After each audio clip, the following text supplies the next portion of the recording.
시조 8편의 세 번째 파트인 사랑과 그리움 파트 보도록 하겠습니다. 첫 번째 작품은 홍랑의 맷버들 가래 걷거라는 작품인데요. 홍랑은요, 조선 선조 때의 유명한 기생이었습니다. 최경창과 연애를 했었는데요. 요 둘은 서로 일 때문에 멀리 떨어지게 돼요. 떨어지게 되니까 그 최경창을 따라서 홍랑이 배웅을 해줍니다. 배웅을 하고 요 시조를 써서 최경창에게 보냅니다.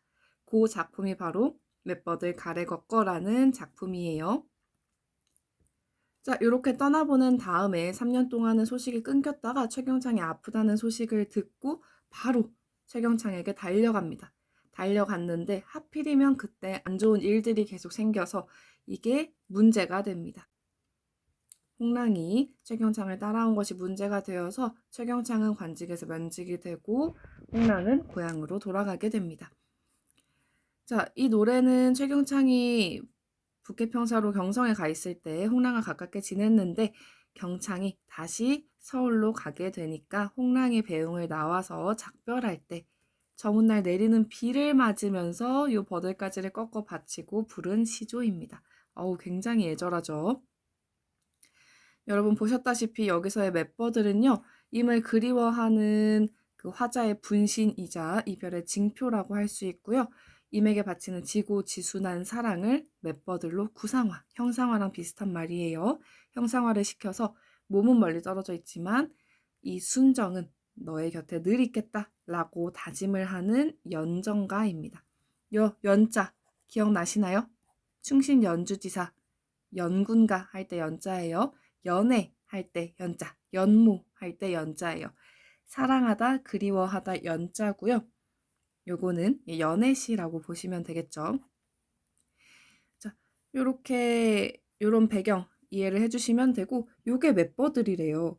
사실 저도 맷버들이 뭔지 몰라서 검색을 해보고 이미지를 보게 되었는데 별로 안 예쁜데 이거를 가려서 예쁜 거를 꺾었나 봐요. 어쨌든 글 읽어보도록 하겠습니다. 맷버들 가래 걷고 보내노란 임의 손대 맷버들 가려서 꺾었대요. 맷버들을 예쁜 것만 골라서 꺾어서 보내노라 님에게, 여기서 도치법 사용되었다는 거 알 수 있고요.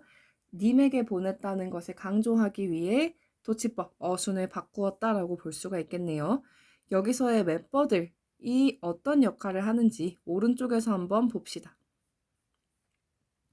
자, 맷버들은요, 화자가 임한테 이거 나처럼 생각하고 가지고 있어줘 라고 했던 화자의 분신이자 화자의 사랑이 담겨있는 사랑의 표상이자 화자의 마음을 임에게 전하는 매개물입니다. 이런 세 가지 역할을 하고 있다라고 확인해 주시면 되겠네요. 자, 자신은 창밖에 두고 심거두고 보셔서 주무시는 창 밖에 심어두고 봐달라. 밤비에 새잎이 곧 나거든 나일인가도 여기소서, 나인 것처럼 나인가 하고 여기소서 라고 얘기를 하네요. 자, 새로 난 잎을 보는 반가움처럼 나를 잊지 말고 생각해달라 라는 화자의 간곡한 부탁이 함축되어 있는 구절이었습니다. 굉장히 애절하죠. 자, 맷버들의 역할은 같이 봤고요. 맷버들의 의미를 한번 볼게요. 맷버들은요, 적극적인 사랑의 표시예요. 나는 여기서 너를 기다리겠다 라는 의지를 보여주는 적극적인 사랑의 표시이자 소재고요. 맷버들을 가져가서 창밖에 심어달라. 그리고 새잎이 나면 나로 여겨달라 하는 부탁에서 내가 지금 너와는 떨어지게 되었지만 너를 다시 꼭 만날 거다 라는 의지가 느껴지는 의미를 지니기도 합니다. 자, 요거는 애정을 다룬 기녀시조인데요. 기녀시조가 문학사적으로 문학의 역사에서 굉장히 중요한 의미를 지닙니다. 기녀시조는요, 주로 본인들의 애정과 이별 문제를 노래를 합니다. 그 동시대의 시조를 담당했던, 시조를 주로 향유했던 사대부의 시조와는 비교가 됩니다. 사대부들의 시조는 지조와 절개를 표출하고, 그것도 물론 대단하지만 유교적인 관념을 표출하고 생각, 추상적인 것을 표출하는데 그치는 반면에 기녀들은 나의 감정을 아주 솔직하게 숨김없이 표출했다는 특징이 있습니다. 이들은요, 한자어를 사용하기보다는 우리말의 아름다움을 잘 살려서 시적 언어로 발전을 시켰고요. 기녀들이 시조를 짓고 향유한 것은요, 시조 작가가 확대되었다는 의미가 되고요. 그와 더불어서 시조가 새로운 모습으로 탈바꿈하였다라는 의미도 됩니다. 솔직한 감정을 담고 자신의 정서, 애정 이런 것들을 담아냈다. 시조가 새로운 모습으로 바뀌었다. 그런 계기를 마련하게 되었고요. 시조가 이제 사대부들의 전유물이 아니구나 라는 인식이 바뀌면서 조선 후기에 가객이나 평민층까지 시조 작가층이 확대될 수 있었던 계기가 되었다고 이야기를 합니다. 자, 그래서 기녀시조는 우리 시조 문학이 발전할 수 있었던 그 중간다리 역할을 해준 거라고 보시면 되겠네요. 자, 핵심 정리하고 다음 작품 넘어가겠습니다. 얘도 평시조고요. 감상적이고 연정적이고 애상적입니다. 제재는 맷버들이고요. 주제는 임에게 보내는 사랑. 특징은 떠나가는 임에 대한 사랑을 소박한 자연물인 맷버들을 통해서 드러냈다고 보시면 되겠네요. 자, 또 다른 기녀시조인 두 번째, 이화우 흩뿌릴제를 한번 볼게요. 개랑의 시조입니다.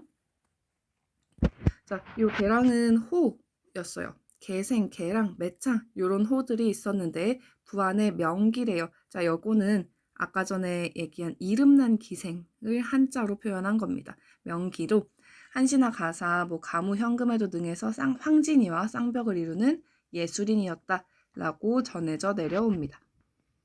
자, 개랑은 굉장히 여성적인 시조를 많이 썼고요. 자유자재로 시어를 구사하고 정감이 넘치는 시어들을 많이 사용했다라는 평가가 뒤따르는 작가입니다. 우리가 배울 이화우 흩뿌릴제, 울며 잡고 이별한 님은 유희경과의 별장으로 잘 알려져 있고요. 요 사람과 헤어질 때 쓴 노래다. 헤어질 때 쓴 문장이다로 잘 알려져 있고요. 유희경이 요 시에 대한 답시도 남겼습니다. 너무 뭔가 남의 연애 편지를 엿보는 느낌, 그런 느낌으로 좀 흥미진진하죠. 자, 이화우 흩뿌릴제. 우리 이화우는 그 백꽃잎이 빛처럼 흩날리는 그런 것들 이화우라고 했죠. 요 쌤이 가져온 사진은 벚꽃인 것 같긴 한데 이런 느낌이었을 겁니다. 이럴 때 헤어지면 약간 굉장히 아련하고 슬펐을 것 같네요. 자, 이화우 흩뿌릴 때 울며 잡고 이별한 님. 백꽃이 빛처럼 흩날릴 때 울면서 잡고 이별했대요. 임과 추풍낙엽에도 저도 날 생각는가 니은가 또 나왔고 추풍낙엽에 가을바람에 나뭇잎이 떨어지는 이때에 저도 나를 생각하는가 여기서의 저는 님이죠. 님도 나를 생각하는가 생각하고 있을까 이렇게 의문형으로 남기고 있습니다. 자, 요 의문형은요 서리법일까요? 아니에요. 진짜 궁금해서 물어보는 거예요. 진짜 궁금한 의문을 담은 의문형 문장이고요. 자, 여기에서 보시면요. 이화우는 위에서 아래로 떨어지나요? 아래에서 위로 올라가나요? 그쵸? 보편적인 상식에 의하면 위에서 아래로 떨어집니다. 하강적인 이미지를 보여주고 있고요. 추풍낙엽도 마찬가지죠. 이것도 위에서 아래로 떨어집니다. 계속 무언가 떨어지는 이미지, 하강적인 이미지를 보여주고 있어요. 조금 더 우울해지고 조금 더 감상적으로 변하게 이미지를 부여하고 있는 거죠. 하강적인 이미지에다가 이와 우, 봄에서 추풍낙엽, 가을로 계절, 시간이 흐름을 알 수가 있습니다. 자, 조금 슬프고 애상적인 분위기를 형성을 시켜서 화자의 정서를 심화하는 역할을 해주고 있죠.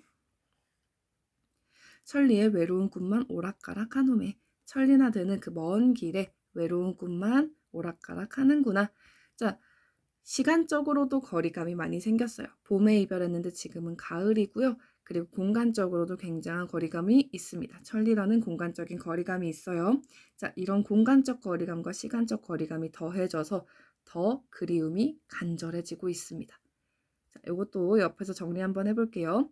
자, 봄에서 가을로 변했어. 시간적 거리감이 있고요. 천리, 임과의 정서적인 거리이자 아주 멀리 떨어져 있다는 공간적인 거리감을 드러내기도 하죠. 자, 그리움이 심화됩니다. 시간적으로도 공간적으로도 멀리 있다는 것이 그리움을 심화시켜주고 있습니다.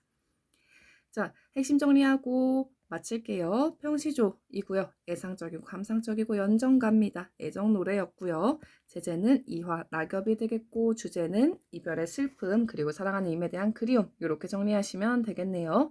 말씀드렸다시피 하강적 이미지와 계절의 흐름을 통해 화자의 정서를 심화하고요. 시간적 거리감과 공간적 거리감이 간절한 그리움을 표현해주고 있는 작품이었습니다. 자, 이렇게 사랑을 나타내는 두 개의 시조에 대해서도 한번 살펴봤습니다. 자, 요거는 시조에 대한 개념 설명인데요. 공간이 조금 남는 곳에 이렇게 개념 설명들을 넣었어요. 이런 것도 한번 보시면 좋을 것 같습니다. 요거 문학사 영상에서도 했었는데요. 3장 6구 45자 내외. 요 시조는 평시조를 의미해요. 평시조는요. 3개의 줄, 6구는요. 원래 하나의 장이 2개의 구로 이루어져 있어요. 그래서 6개의 구, 글자 수는 45자 내외고요. 4음보. 음보가 뭐였지? 이 걸음 보였죠? 끊어있는 단위입니다. 이렇게 끊어있는 단위이고요. 보통은 4개로 이렇게 끊어있는 구조가 됩니다. 3, 4조, 4, 4조는 뭐였죠? 음수율이에요. 음수율은 글자 수를 얘기하는 거고요. 3글자, 4글자, 혹은 4글자, 4글자. 한두 음절 정도는 늘거나 줄어들 수 있다는 거. 글자 수를 맞춤으로써 음수율을 형성을 했고요. 종장에 대한 형식적인 제약이 좀 있었습니다. 첫 번째 음보, 첫 번째 뭉탱이는요. 3개의 글자로 이루어져야 되고요. 두 번째 뭉탱이는 반드시 5글자 이상이어야 됩니다. 뒤에는 4글자, 3글자 이렇게 되는 게 완전 정확한 평시조의 형식이라고 보시면 되겠고요. 시조의 종류는 이렇게 있습니다. 평시조는 가장 기본적인 형태, 요 조건들을 잘 지킨 기본적인 형태의 정형시고요. 시조는 사설시조로 가는 중간 단계라고 보시면 되겠습니다. 사설시조는 어느 특정 부분들이 제한 없이 길어진 시조를 사설시조라고 하는데 특히나 가운데 중장이 길어진 경우가 많고요. 연시조는 이 평시조가 하나의 연으로 되어서 여러 개의 연을 이렇게 형성하는 시조를 우리는 연시조라고 합니다. 요거 다시 한번 말씀을 드리고 마지막 평민 사설시조까지 다음 영상에서 확인해 주시면 되겠습니다.